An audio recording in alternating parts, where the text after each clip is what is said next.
In this video, we will learn how to cancel a Shopify subscription. Let's get started.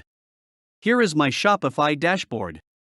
I already have an account. If you don't have one, then sign up with a Google account and create one. Let's go over here. Click on Manage Account.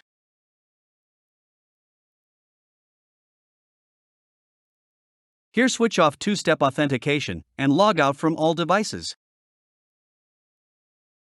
Let's go back and go to Settings. Here, go to Billing. Here, remove the payment method you already added. Now, move on Plan section. Here you can see that I am using a Shopify free plan. Go to Deactivate Trial.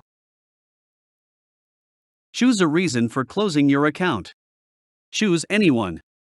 I will go with I was just testing Shopify out. You can enter any suggestion for Shopify, it is optional. And continue.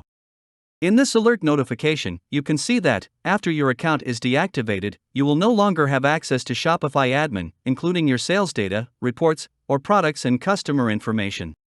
If you decide to give this another try, we will retain this information so you can kickstart your store with ease. Click on Deactivate Store. Your store is deactivated. This is how you can cancel a Shopify subscription. I hope you learned something from this video. If you have any question, don't hesitate to comment down below. And thank you for watching.